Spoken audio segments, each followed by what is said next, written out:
Okay, so we're going to go ahead and get started. My name is Ryan O'Donnell. I'm a second-year master's student in operations research and industrial engineering. So I'm one of the three TAs for the course. If you haven't met me yet, it's nice to meet you. I hope you've all at least sort of know who I am. But today, we're going to talk about decision trees. Okay, and decision trees are kind of nice, right? Because I know up until now we've done a lot of regression, we've done a lot of forecasting, and these things at times, especially if you're not really familiar with them, can kind of seem a little bit like a black box, right? And sort of the biggest benefit to decision trees is that they're straightforward and they're easy to explain to someone, okay?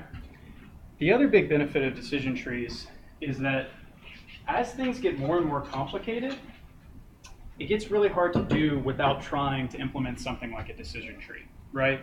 So if you're totally new to decision trees, it can feel at first like, oh, why am I doing this? This is really just like a way to keep myself organized, et cetera, et cetera. And in a way, that is a large portion of it, is it's just a way to keep yourself organized and straightforward and make sure you don't do anything wrong, right?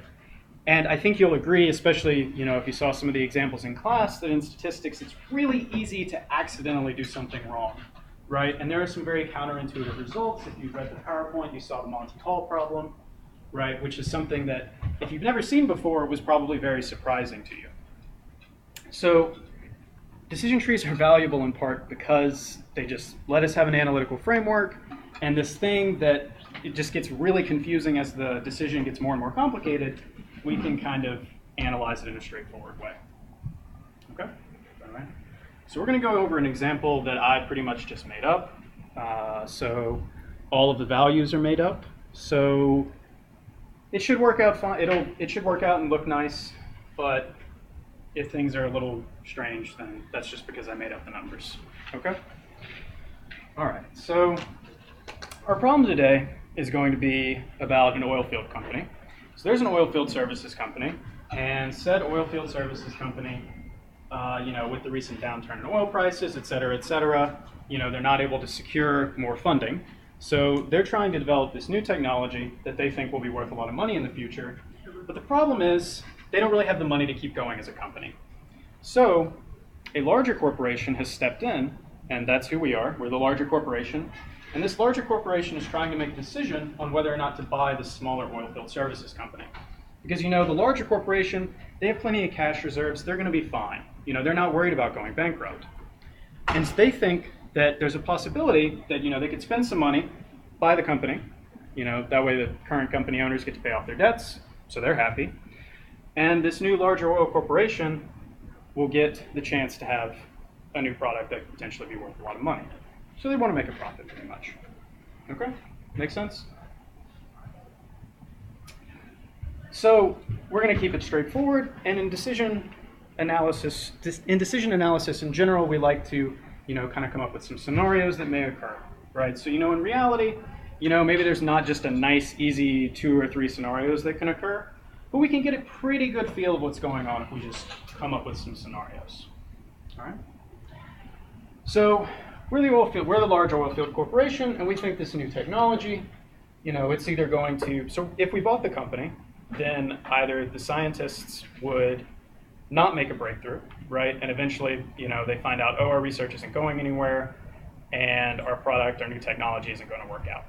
And if that occurs, well, you had to pay the scientists the whole time, right? So in addition to buying the company, you kept paying the scientists, et cetera, and you lost some money, right? The other outcome is that the scientists do eventually figure it out, but it takes them a while. So you do make a profit, and it's a pretty healthy profit at that, but it's not quite as much as what can happen, which is in scenario 3, where the scientists, they make a breakthrough, awesome, they figured out their technology pretty quickly, we make a little bit more money, right? Whether the money we make is just because of the net present value of the money, or whether it's just because we had to pay the scientists for less amount of time to get the product we wanted at the end. All right? Okay, so those are our 3 scenarios. And so we're just going to call those things scenario 1, scenario 2, scenario 3. So we either lose 450,000, we make 750,000, or we make 850,000, with probabilities of 0.15, 0.8, and 0.05 respectively. And those probabilities, we have an in-house team of consultants that's all right at guessing at these things, and that's what they thought could happen. So they think there's a pretty good probability that we're going to get this sort of middle of the road outcome. All right. Okay. So one more time, who's started their homework? Okay. So it'd be good to just go from the beginning, right? All right. Okay. So again, sometimes these things can just feel a little organizational, right? So does anyone know what a payoff table is? Or a payout table? Okay, sure.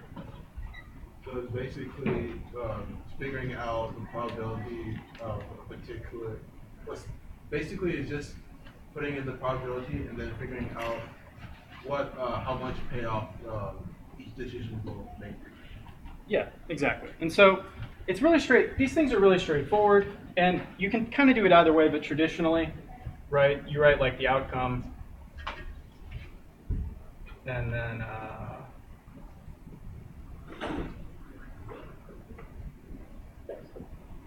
then your decision on the, whatever, the top of the table, right? So what are our two decisions for this company? They can either do what or what else? For the small company or us? For us, we're the large corporation, so we can either buy the small company or not. Yeah, exactly. We can either buy the small company or we could not buy the small company, right? And if we don't buy the small company, how much value does that get us? 0. Yeah, 0, right? We just chose to do nothing, so nothing really changes, so whatever. You know, we make the decision 2, we get some, we get some 0 outcome. But then if we made decision 1 and we did choose to buy it, then we would get those outcomes with those probabilities, right? So it's really just an organizational thing. And it's sort of up to you. You can glance at PowerPoint. The first PowerPoint for decision trees has an exact example. Sometimes people do this a little bit differently. Okay? So for the payout table, you don't take into consideration the probability at all? Yeah, you can. So you can actually calculate like an expected value of each thing too. You could calculate like a value. Sorry, what? You don't have to. So in the PowerPoint, do they do that or not? People do different things. So you could actually calculate. So you could also calculate like 0.15 times negative 450 and put it there, for example, etc. Sort of up to you. So yeah, just so for the payoff table, so like the first is like outcome 1, 2, 3, and then you have like if it does poorly, and then if it does well, and does really well or whatever, and also the 450 said maybe a victory or 450. Yeah. So this is the first. Yeah, this is the outcome where the scientists aren't really ever figuring anything out. We lose a lot of money. This is the outcome where they figure it out, but fairly slowly, so we only make some money. So do you take into account how much it costs to acquire the oil company? Sure, we'll get to that. Okay. Yeah. Okay. This all right? Okay. I'm going to erase this and keep going. So, just to make sure everybody's on the same page about decision trees, right? So all this is again, it's sort of just an organizational tool, all right? And so we're going to have some things, and if I put something in a rectangle, that's going to be a decision. If I put something in an oval, that'll sort of be like an uncertainty. So we don't know what's going to happen. So we want to make a decision about whether or not we want to buy the company, right? So like we already said, you could either not buy, or we could buy it. And if we don't buy it, what's the resulting value? 0. Yeah. And not only is it just 0, it's if you don't buy it 100% of the time, the value is 0, right? Okay, so if I write a number out here, that'll be the value you get at the end. Sure. What's the square root? Just a decision. All right. So let's say we did buy it, right? Then we have some uncertainty about what's going to happen, right?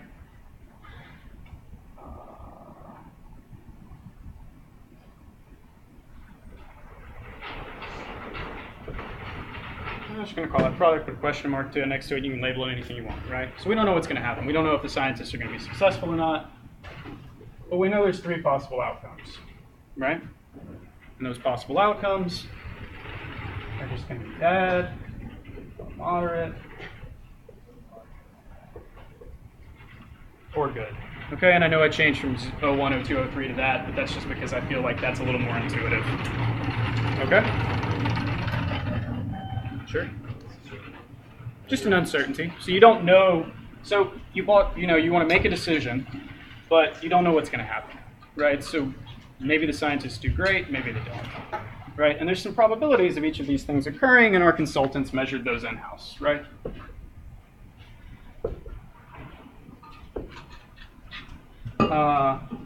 So usually we write those probabilities out to the side. All right.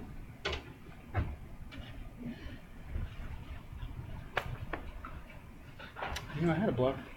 There we go. Okay.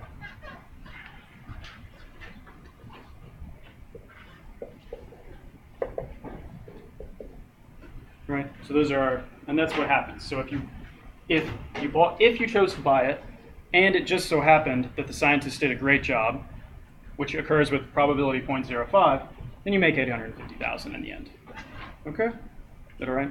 And just to be specific, this is all in net present value, et cetera, et cetera. Okay. All right. So there's some different things we can do, right? So depending on your notation, you may have seen it.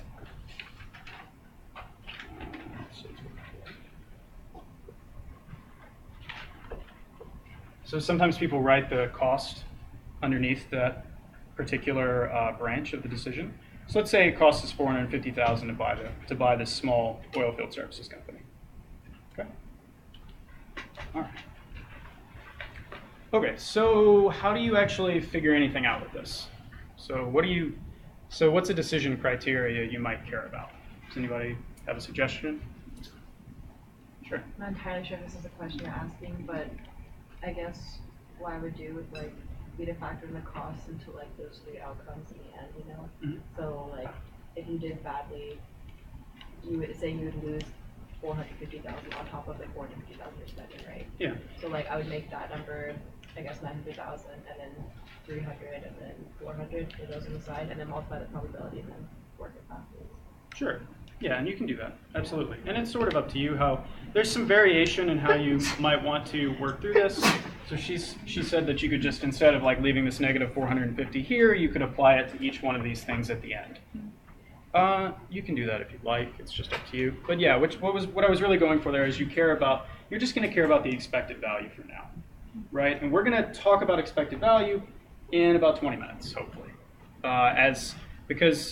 and I'll get to this a little later, but maybe you're not so fond of using expected value as a decision criteria. Okay. Okay. So we could calculate the expected value, right, of being here, if you want. So the expected value would be the probability times the outcome plus the probability times the outcome plus the probability times the outcome, right? I'll change my numbers at some point. I'm going to do that real quick.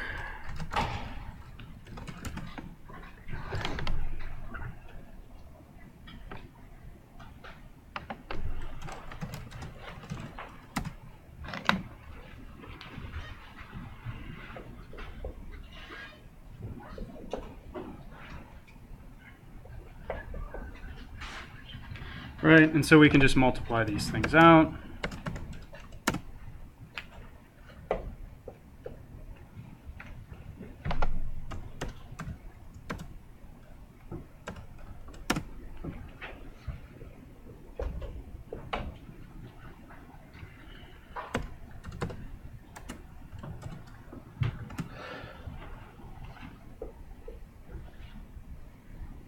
Right.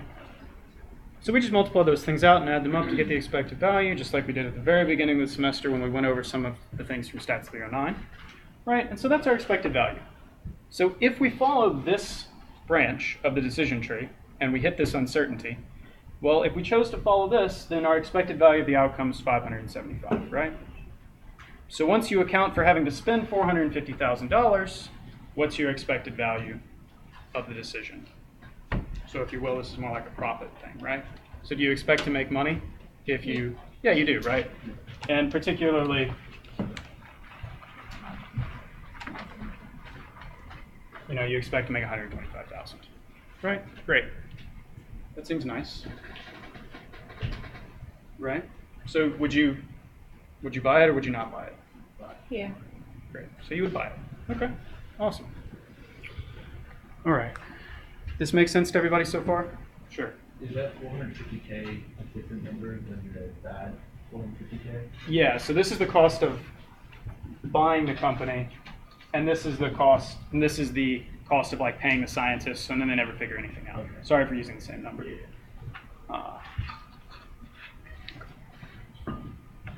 Anybody have any questions so far? So I know I went really slowly through this because I want people to follow what's going on. Okay? All right. Okay, so now there's a whole host of other things we could do, right?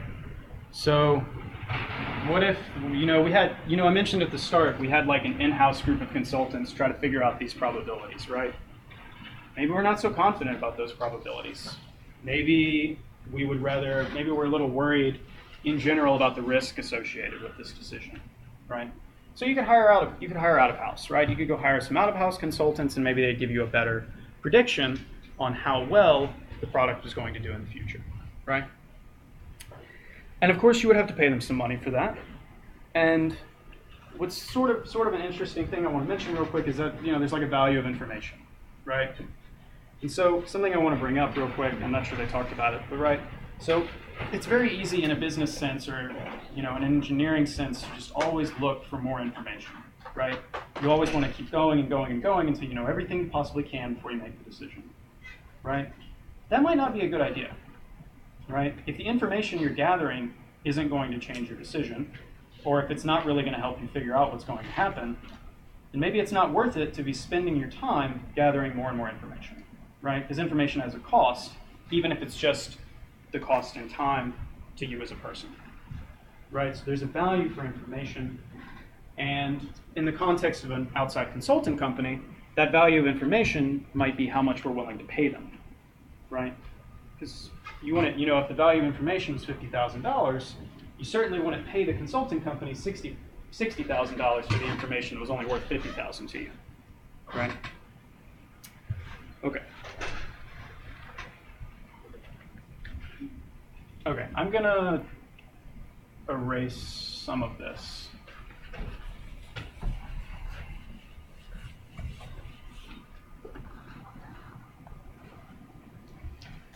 All right, so there's two things, right? So there's expected value. So there's expected value of information, right? And in your PowerPoints, it talked about the expected value of perfect information and the expected value of sample information. Does anybody know what the difference is? Sure. Yeah, perfect information is like when you're 100% positive of things you've ever heard. So if like we could say hypothetically this is perfect, we could say there's like a 15% chance that we know it'll be bad, or that we know it'll be moderately good. Yeah. And then imperfect is like probability that it could be bad. That makes sense. Yeah, sure. So it's almost like the expected value of perfect information, right? So that would be what you would be willing to pay, some oracle that knew exactly what would happen, right? Whereas the expected value of sample information is what you would maybe be willing to pay someone who wouldn't exactly know what was going to happen, but they might give you a better idea, right? So expected value of perfect information. Okay. So for example, you could decide before you even got here, right? Before you even got to that decision on whether or not you were going to buy the product, you could try to make a decision on whether or not you were going to pay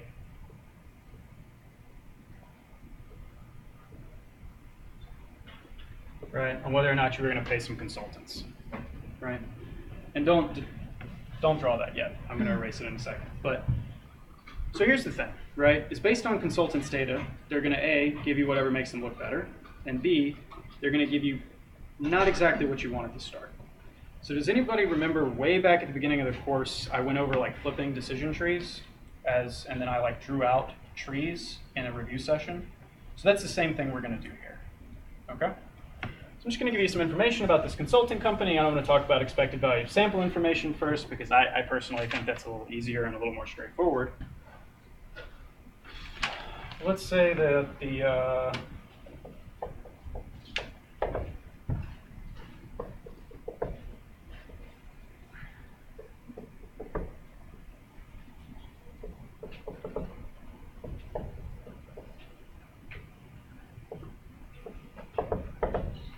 okay, so this consulting company's got an alright hit rate, right? So for products that eventually didn't go anywhere, they predicted it would be bad 75% of the time, right? For products that were in the moderate case, they predicted it would be good 65% of the time. And for the products that were, you know, really good and that the scientists figured out pretty quickly, they predicted that it would be good 95% of the time, right? But that's not really what we want in a way, right? Because we're not going to know whether or not our product's going to be good until it's way too late to have made the decision to buy the company or not, right? So in a way, so this thing is a given statement, right? So this is really the probability that they say it's bad, given that we were in scenario 1, which is where it was actually bad, right? But again, we don't want that, right? We want the other option, which is we actually want this thing. We want the probability we're in scenario 1, given that the consulting company said it was bad. Everybody okay with this? All right. Okay, so I'm going to change this decision tree a little bit. Okay, so, right, so let's say the product was actually bad, right? And the consultant would say it was bad, the consultant would say it was bad 75 or 0.75 of the time, and they would say it was good 0.25 of the time, right?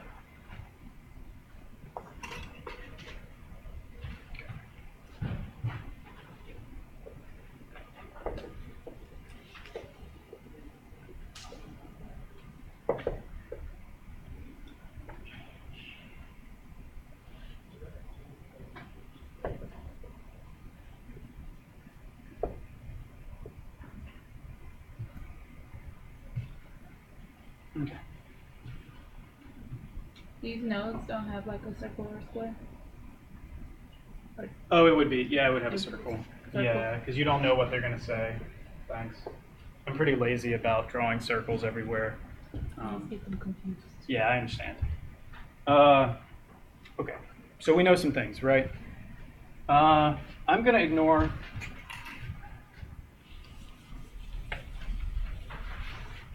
everything up till there, and we're going to talk about how to flip a tree, right? So does anybody remember how to go about actually flipping this tree?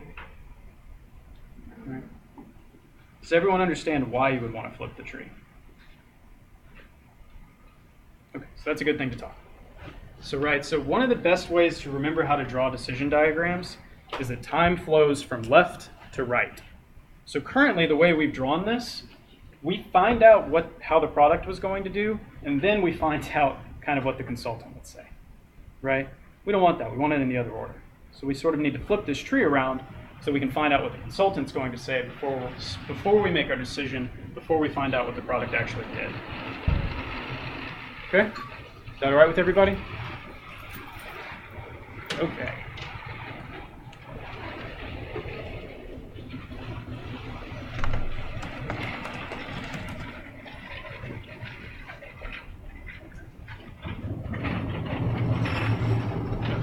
Green, actually. All right. So someone who has a calculator, if you want to help me crunch numbers from the bottom up. So what we're concerned with, right, is so everywhere that you have these probabilities, right? So this is really the probability of they said it was bad, given that the product was actually bad, right? So if you remember back from that beginning in 309, the probability that they said it was bad and it was actually bad, right, would be the multiple of the two, right? Everybody remember that general multiplication rule? So 0.75 times 0.15 is 0.1125, right?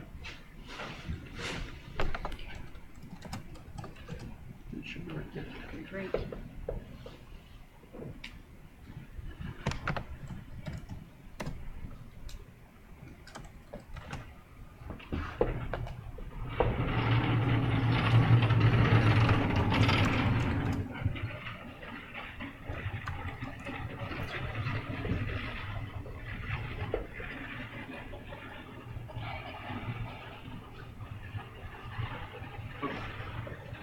So I want to point out two things here that will help you a lot to make sure you're not doing something wrong. Okay? So notice something here. At every level, right? So 0.15 plus 0.8 plus 0.05 equals what? Anybody? Yeah, 1. Right? And 0.95 plus 0.05 equals what? Right. Yeah. So every time it branches, it should add up to 1. Right? And so what's sort of interesting here, what do these two numbers add up to be? 0.1125 and 0.0375. What do they add up to be? Yeah, they add up to be the thing over there, right? It's almost like there's a bit of a flow balance thing going on here, right? You put it in, it's going to come out at the end. And so these two numbers add up to be 0.8, etc. Right? And all of the things on the far end should also add up to be 1, right? Because this is all the possible outcomes that could possibly happen in our situation, so they all better add up to 1, right? Just by the laws of probability. Everybody all right? Sure. If we're going to put this in the notation for Bayes' rule, what about that? What's the rule about that? Sure. So this is the probability of so if this is A, and this is B given A, and this is the probability of A and B. Right, so this is just the three things on the top. So if this is A, this is B given A. This is the probability of B given A, and this is the probability of A and B. Right, so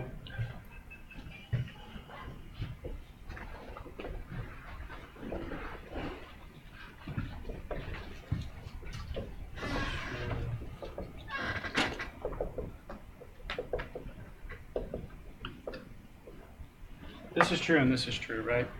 Just by general rules of probability, right? So sometimes you see Bayes' rule. I'm going to do this more intuitively than what you're going to see, than like Bayes' rule actually looks like, right? But like the probability of A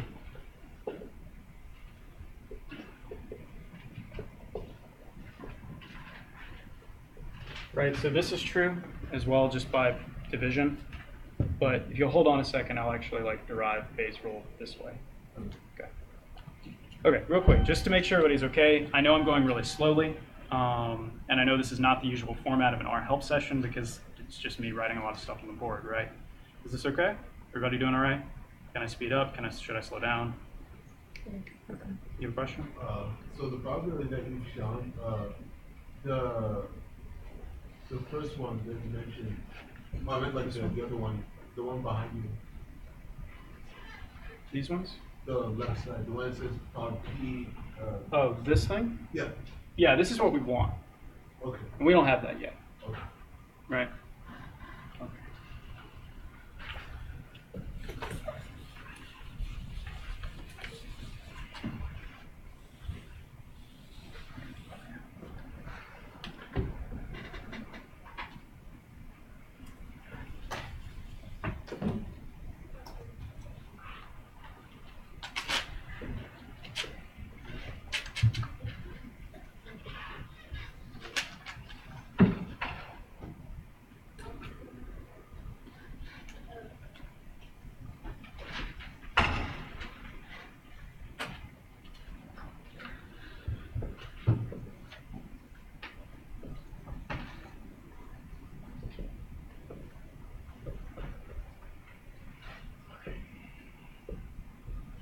So this is what we actually want, right? So we want to be able to say, hey, what's the outcome of my survey? And based on the outcome of the survey, what's the probability that it's bad? What's the probability that it's moderate? What's the probability that it's good?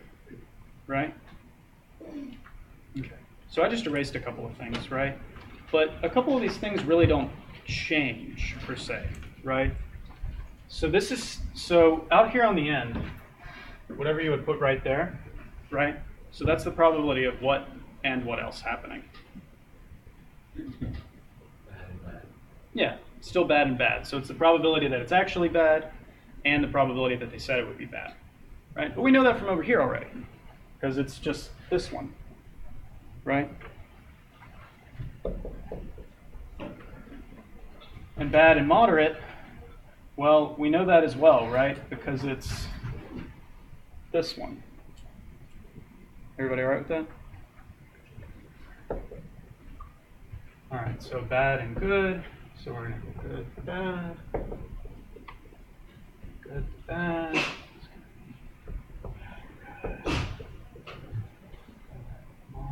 Good.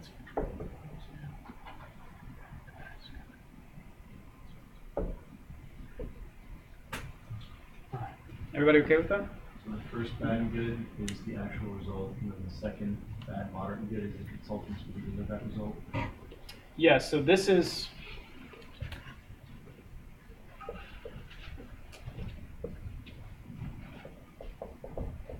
Does that help? Yeah. Okay. So it doesn't matter how you read it. Like if you like on the other one, Mm-hmm. you like moderate, bad, and that would translate there. Bad, moderate. Yeah, so this in this case it was.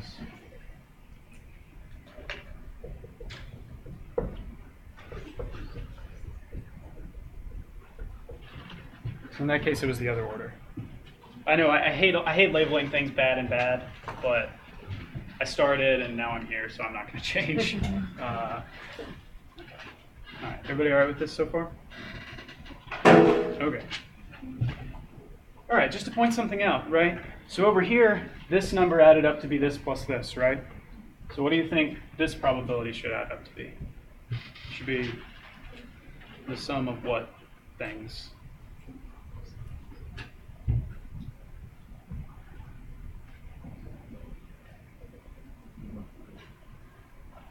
So this one, right? Is that what you were saying? Yeah. Yeah. So it should be this one, and this one, and this one, right? Because otherwise we kind of mess up our like flow balance thing that's happening here. Make sense to everybody? All right. Mm-hmm. Did I make something? Yeah. I thought that for the bad and good, I thought both of them should equal to 1. Right. Yeah. Hang on one sec. It'll make sense in a second.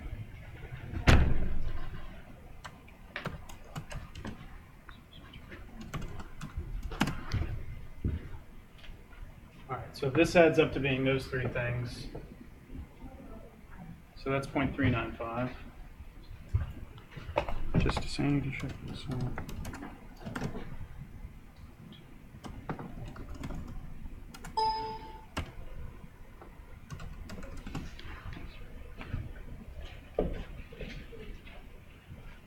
So does that answer you? So these two things add up to be 1. Does that make sense? All right. Okay, so now so what's the probability that the consultant says it'll be a good result? So we know that now, right? So what is that? Yeah, so that's the probability that they say it's going to be good. That's the probability that they say it's going to be bad. Right? And if you want to know the probability that it's actually bad, given that they said it was going to be bad, right? Well, this times this has to be that, right? So this is that divided by that, right? And just to be clear, all we're doing, everything we've done so far, is just playing around with some probability and remembering the general multiplication rule, right? I actually generally don't like explaining Bayes' rule because I feel like this is way more intuitive than an equation. This is Bayes' rule, by the way. This is Bayes' rule like shown pictorially and graphically, whatever. Sure. So you just flip the tree, right? Yeah. So on the right side, bad and good would be, I guess, even root, so to speak, and then now they were like the middle ones that had Yeah. the previous like 3 branches that like ends down to. Yeah. Yeah, we kind of just flipped the tree around. It's okay. It will. I'm going to redraw the whole tree in a second, and that'll help you understand like what happened in terms of time flowing from left to right. Good And question. then this is under the assumption that the consultants can differentiate between moderate and good. Yeah, that they can different, or no, that they can't. They just say good or bad. Yeah, sorry. I should have clarified that. But yeah, the consultant just says, yeah, it's going to be good or it's going to be bad. Okay. Also, as you might imagine, as you increase the number of possible outcomes, this tree goes from being something you would want to write, you could write down fairly easily, to be something that's a pain to look at on even a computer, right? Because everything grows like exponentially or factorially, etc.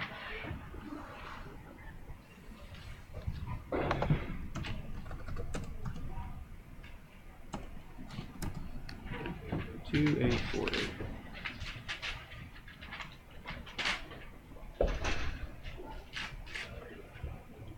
Cool. So that's the first one, right? So that's this divided by this. Good question? Would it give a similar result if one were to draw that, but it'll be extended from the square that was drawn before? Yeah. Okay. Yeah, and we're gonna move some stuff to the left and make a nicer picture. I'm not gonna crunch through all these right now, okay? But all you would have to do is do this divided by this equals that, etc. So it's just 6 little divisions. You can do it in R. And what is that giving you? So this is the probability that it's actually bad, given that the consultant said it would be bad, right? So interestingly, right, that's not a very big number, right? So given the consultant said it was bad, it was actually bad only with that probability.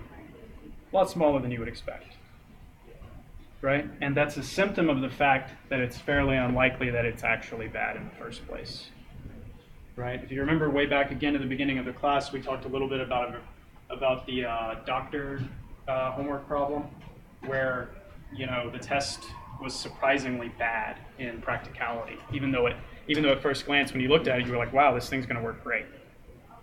Okay. Everybody okay? Sure. Just a quick question. So you know how you're dividing like 125 over like 395 or whatever number? Is there any sort of like this should add up in these columns or not really?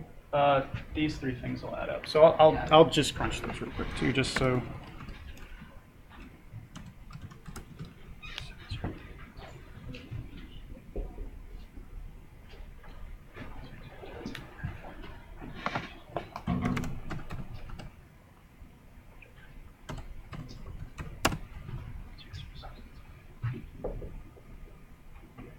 And within rounding error, Yeah. right? Because these aren't nice numbers.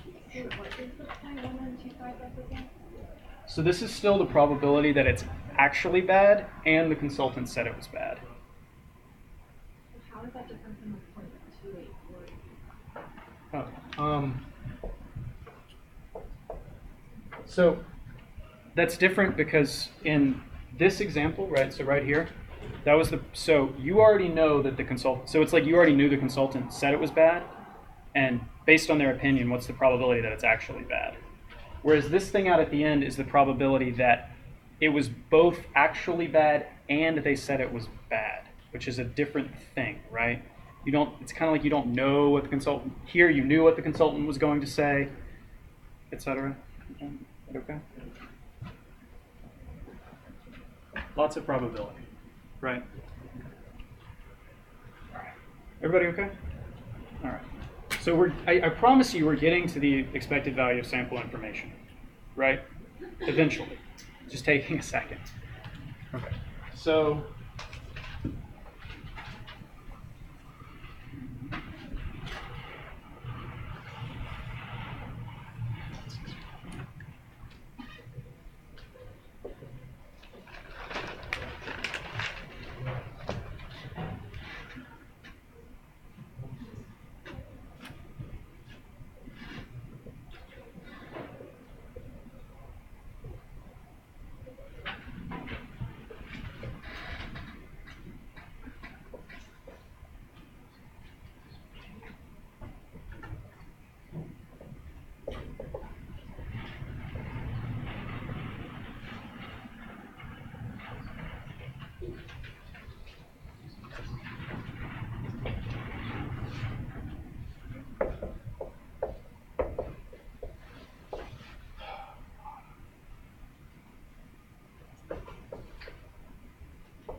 So, sorry for the awkward looking decision tree, right? But,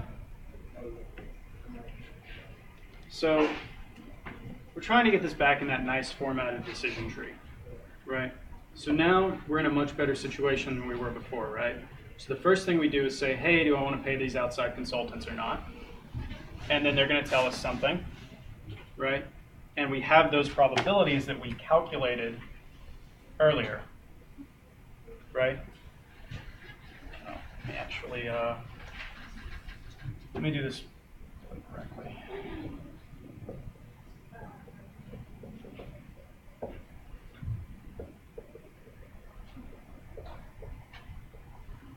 So if we choose to buy the consultant, then we're on this big thing, right? So there's a probability they tell you it's bad, there's a probability they tell you it's good. Based on that, you turn around and say, okay, well, do I want to buy it? Do I not? Do I want to buy it or not? Right? And okay, if you say no, well, then you're just done and you've made $0. Of course, minus however much you paid the consultants.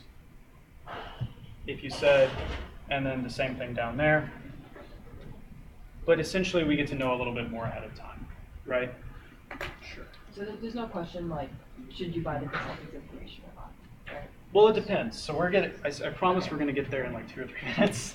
This is very slow. Sorry about that. So let's say they cost 100,000. Okay.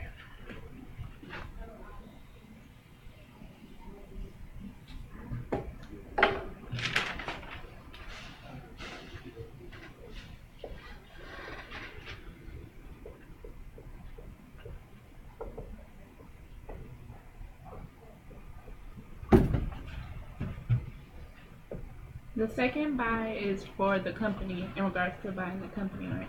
Yeah, so we're still the big company.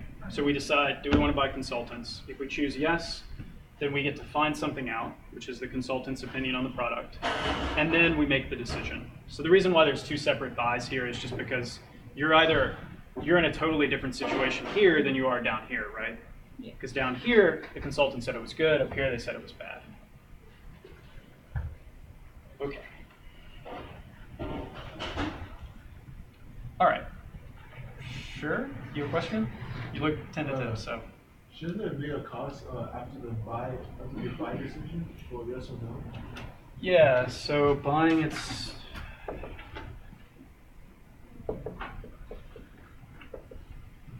Sorry. Okay. All right. So we have this set up now, right? That took forever. But nothing essentially has changed in regards to actually figuring anything out, right? So all we have to do is roll it backwards. So a second ago when we were looking at this thing, it was much easier and straightforward to kind of roll it backwards. There was just like one level, right? But essentially what we want to do here, right, is calculate the expected value here, right? Which is going to be the sum of this times this times this, and this times this. That's going to give you a number, right?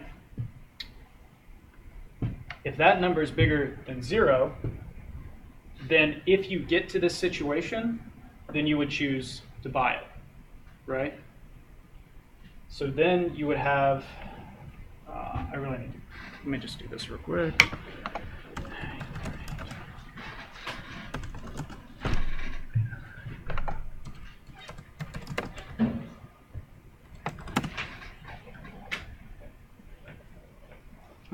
I'm making a typo.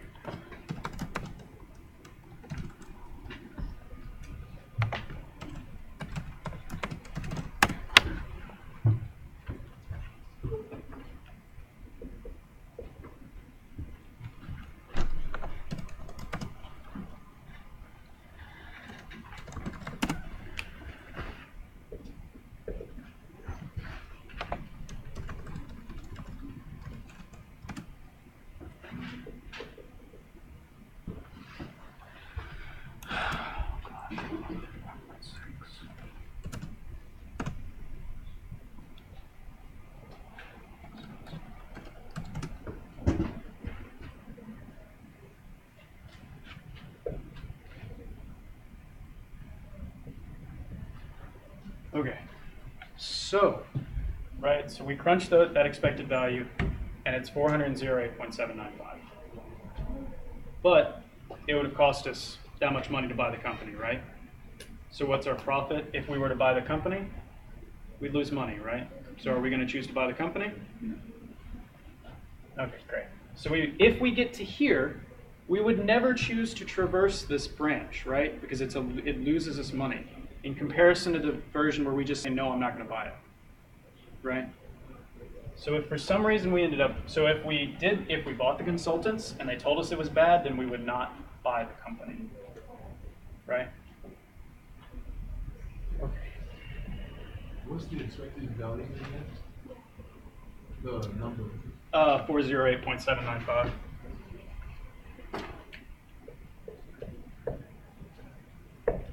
Right? Okay. So this branch, since we would choose to not do anything if we ended up on this branch, it contributes $0 to the expected value of being right here. Right? So again, all we're doing is we're rolling it back, right? We figured out the expected value here. We picked the best option since we're allowed to pick, since this is a decision, right? And then we figured out, oh, well, its expected value that contributes here is 0 because 0 times this probability is just 0. Right? Okay. All right. Sure.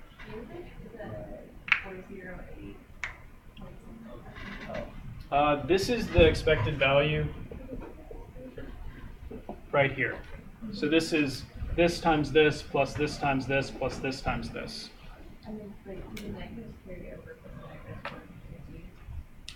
Right here they have, so it just depends on how you want to write this. I don't write, I put it in once we roll back one more step. So that's why here we would have made 408, and so, but it cost us 450. So we would not have chosen to do this, right? Because it would have made us -$. And we prefer $0 to $.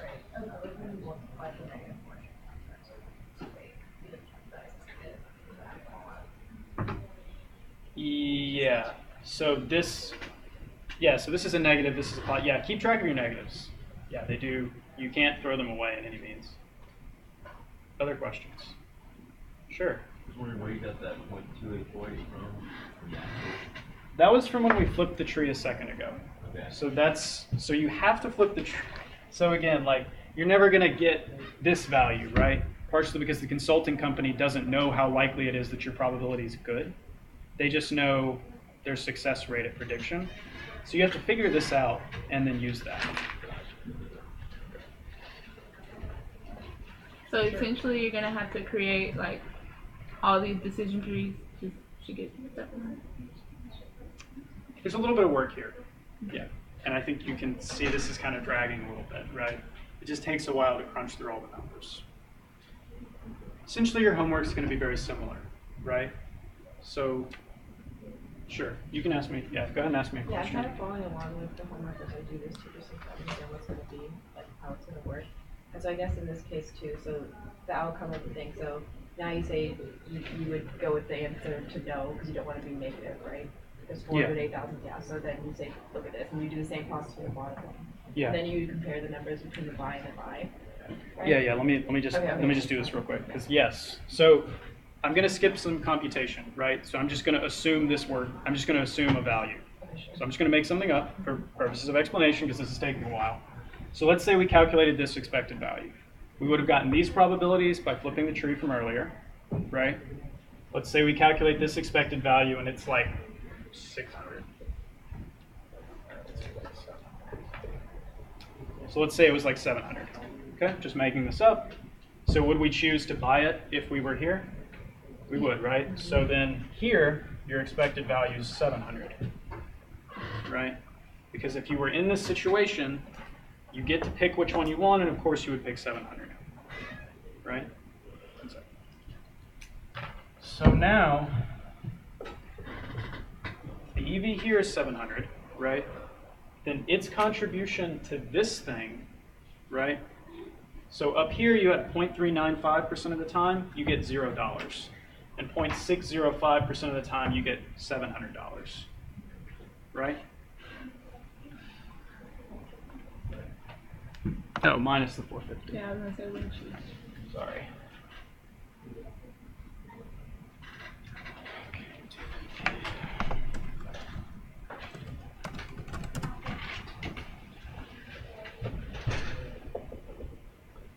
Okay, so 250 times 0.605 is 151.25.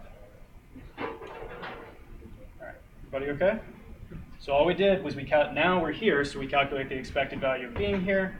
Well, it's this times 0, and then this times this, and so here, God, I'm sorry for all the arrows. So if you here, your expected value is 151.25, right? All right, but it costs you 100 to buy these consultants, right? So in the end, if you followed this branch, right, how much money would you make on average?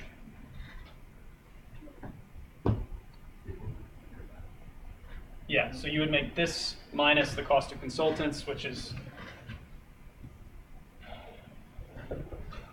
51.25 on average, right? Okay, that was a lot, right?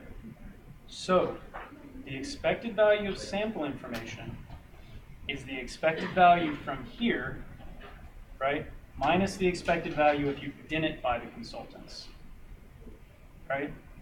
This tree was what we did first, was where all we had was this stuff out on the end, where all we had was just some probability that the product was good or bad, right?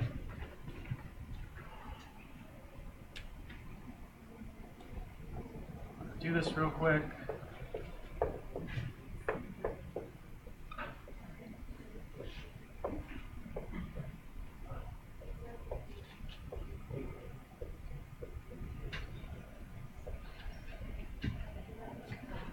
So then you can compare it to the expected value of that thing on the bottom, right? So if buying the consultants has increased your expected value, right, then would you choose to buy the consultants? Yeah. You would. That's the whole point, okay? Is that all right? That was a lot. Are people okay? Okay.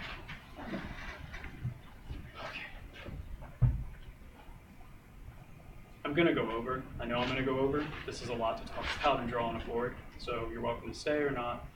I'm going to jump over the expected value of perfect information for just a second. Okay. So that 151.25 is taken by multiplying 250 times 0.605 and adding that to 0 times 0.95. Yeah.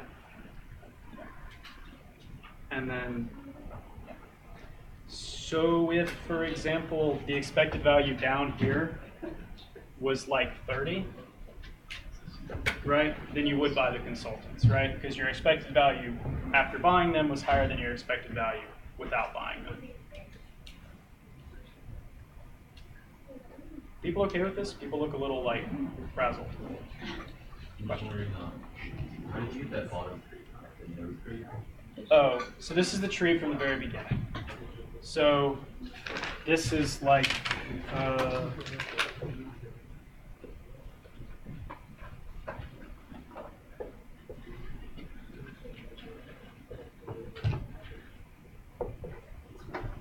so this is the thing from the very beginning, right? Where it's just, it's bad with the probability of this and you get that outcome, right? So the expected value of that was, I don't remember. Did somebody write it down? it's 575. So minus so it was 575 minus 450, right? Oh, that's 125. So it was 125, right? So the EV down, so would you buy the consultants in this case? Because you actually get less expected value because you spend so much money paying for the consultants, right? Just to point something out, what if the consultants were cheaper? How cheap would they have to be for it to be worth it to you? So for example, This is 26.25. yeah, thank you for doing that really quickly. Yeah, so if they were cheaper than 26, so if they were 26.25 to higher, right, then your EV up here would also be 125. And you would be totally indifferent, right? So maybe if we're friends with a consulting company, you would hire them. So that would be the value of the sampled information, the difference. The difference is the value of sample information. Okay. All right. I'm going to skip EVPI, expected value of perfect information first. Just a second. It's basically the same thing, and just talk more in general about decisions. All right? So there's a lot of things here, right? One is the assumption I didn't touch on, which is that obviously we prefer more money to less, right? And if there was any intangible benefit, like you were friends with a consulting company, you would maybe want to put a monetary value on that, and then crunch through this tree again. Okay? Don't worry about that for now. Does anybody have any questions on this? People have asked me a few questions, but everybody okay? My best life advice as well is just do this, and do it, because it will make a lot more sense to you after you sit there and muddle through it for 30 minutes. You have a question? Sure. So wait, expected value of sample information, would it be like negative 26.25? So let's say, so I'm just going to change the numbers a little bit real quick. So let's say it cost us $20,000 to hire the consultants. Then the expected value of hiring them would be 151.25 minus 20, which would be 131.25. So the expected value of sample information would be 131.25 minus 125. Because getting the information made us an extra, so getting the information effectively made us an extra $6,000 on average. Does that make sense? So before, whenever the consultant was negative, or was less, but does that mean that the sample information be negative? Yeah. Okay. Yeah. So you want to do it. It's not. The information may have still had some value, but the consultants were charging too much money for it. So in a way, what I don't know your name, but what he pointed out was that the you sort of break even at 26.25, right? So there's a break even point. Right. Okay. All right. Real quick, let's talk about two things, and then I'll talk about EVPI for whoever wants to hang out. All right. So we're a big company, right? So let's say you're a small company. Would you always feel comfortable using expected value to make your decisions? Do you think you would be? No, right? And if you want an example, so let's say you play the lottery. You have a 50% chance of winning $1 million or losing, you have a 50-50 shot at winning $1 million or losing $1 million, right? What's the expected value? 100,000. Yeah, 0, right? So you either lose $1 million or you win $1 million. Expected value is 0. The expected value of the lottery where you win $10 or lose $10 is also 0. But I would imagine you would look at those two lotteries very differently, because one of them could financially ruin you, right? Right? So suddenly, just because the expected value says it's okay, in extreme situations, or maybe even not, even in situations that aren't that extreme, you might want to pause a little bit, right? And I think that'll help. So in the latter couple of questions on the homework, right, it starts asking you about what if there's a catastrophic event, right? Well, you could stick with expected value, and maybe it says it's fine, don't worry about it. Or maybe you would say, oh, well, if that happened, my company would go bankrupt, so I don't want to worry, I don't want to risk that at all, right? And that depends on you. Maybe you're more tolerant of risk than I am. I am personally a very risk-averse person, generally in how I live my life. So you might be more tolerant of risk than I am, for example. So just make an argument of how you feel about that. All right. One other thing, before I talk about expected value, perfect information. We were a huge company, right, in this example.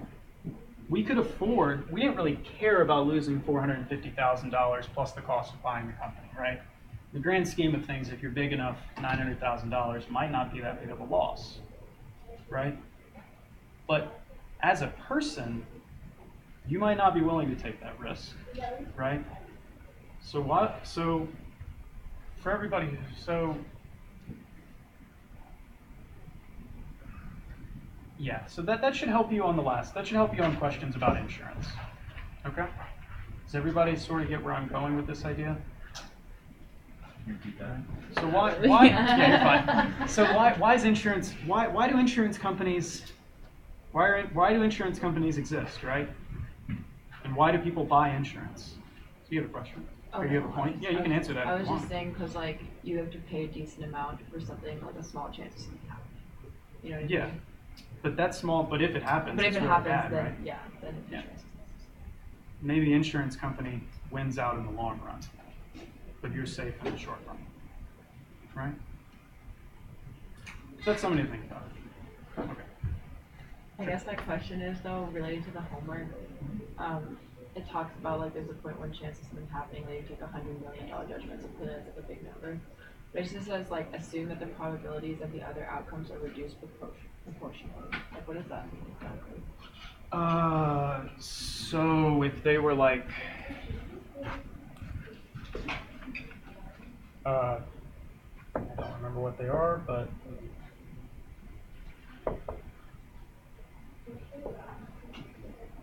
so originally if there were just 3 outcomes, 0.8, 0.15, and 0.05, now you need a new outcome and it's 0.01, right? Okay, yeah. You can just think about this as now this is like 0.0466. Sure, yeah. Okay. So they each contribute 1/3% Yeah. off of their top end. There's other ways you can interpret that. That's the straightforward way. Okay. So you can just do that. It'll be fine. Any other questions? Are people still fairly shell-shocked about that? I'm trying to recover for it. Okay. All right, I'm going to go through expected value perfect information, right? Which is essentially the same thing. And it is a little more straightforward, but I like going through expected value sample information first. I feel like it's more, I don't know, it's not really more intuitive, but it ends up looking worse, but it makes more sense in reality. You'd never find someone who could perfectly predict the future, right? If they could perfectly predict the future, they would just take your business opportunity away from you, right? They would just go buy the company if they knew it was going to work out well. So why do we care about expected value perfect information? Does anyone have a suggestion? Sure. Doesn't it give you a good basis to look for how much you should pay for information because that's the most? Yeah. So if the expected value of perfect information was like $50,000, and somebody wanted to charge you $52,000 for what you know isn't going to be perfect, you would certainly not accept it, right? So bounds are important, right? So boundaries are important because the elephant in the room, right, that we haven't talked about is how do you actually come up with any of this stuff, right? Even people who are experts in their field are going to struggle to tell you, oh yeah, it's got a 10% probability of happening, right? Again, as we talked about earlier, statistics is oftentimes unintuitive and confusing to a lot of people. Can I erase this?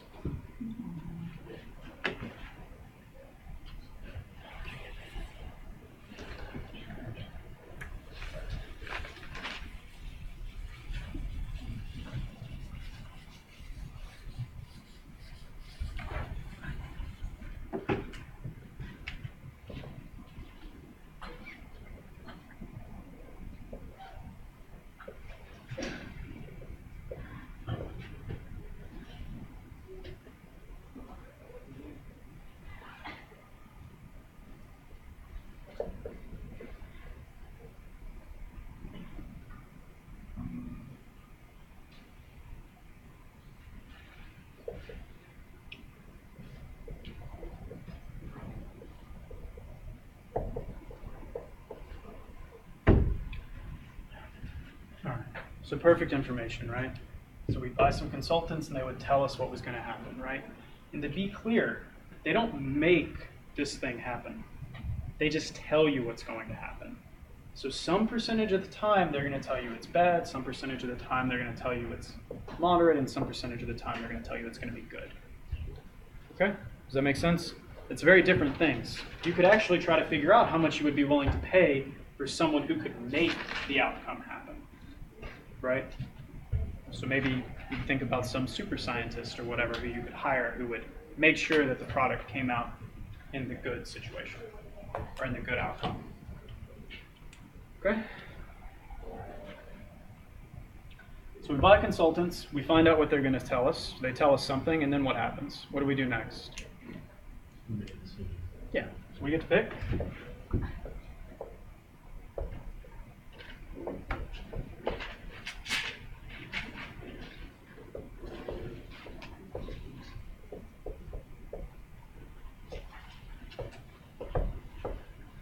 I thought they only tell us bad or good.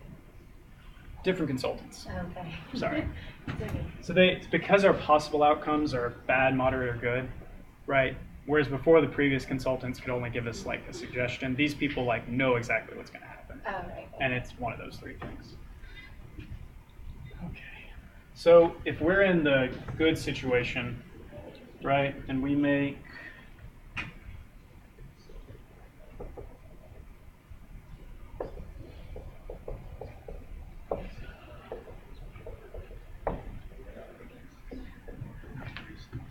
so to get back to this, right? So you find out what's going to happen, you make your decision. So if you're in the bad situation, you can either not buy it and nothing happens, right? You make $0. Or you could choose to buy it, right? So you spend $450,000 on buying the company, but you already knew it was bad, so you're going to lose $450,000, right? So would you ever do this? No, you wouldn't. If you're down here, well, you're always going to buy it, right? If they tell you it's moderate, you're going to buy it because you're going to make money. If they tell you it's good, you're going to buy it because you're going to make money, right? So what's the value here? Well, it's the expected value. So it's you get to choose, right? So it's 0. And here, what is it?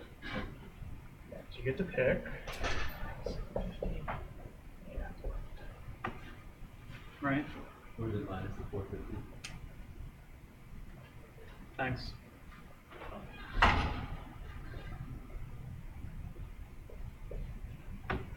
Right? So, and then this expected value can get calculated, right? So this is going to be 24.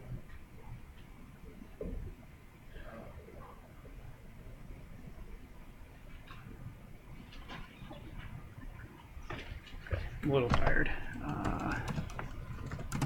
Yeah. All right.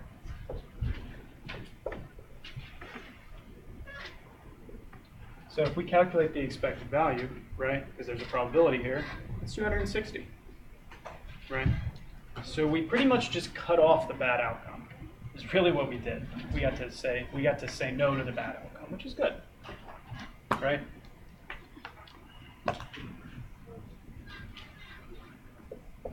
And if we didn't buy the perfect information, what was the expected value? Somebody told me a minute ago.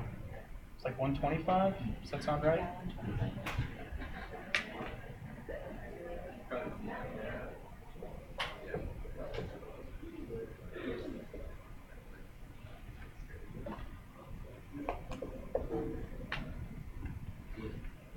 Right. So what's the most you would be willing to pay for perfect information? Yeah. Right. So that's the value of perfect information. Okay. And so to clarify something, and I think I misspoke earlier. So usually we think about these things as the expected value of perfect information and the expected value of sample information are the most you would be willing to pay for that. So in our case, it was the break-even point. In the sample information, it was the break-even point, which was 26 or whatever it was. And here it would be this minus this, so you would be willing to pay up to what? 35. Yeah, 135,000. Okay, so is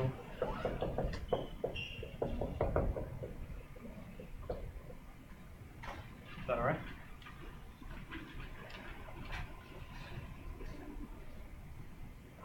That's obviously a lot easier than expected value of sample information, but You have a question? So what's the difference between the perfect information and imperfect information, just by the drawings?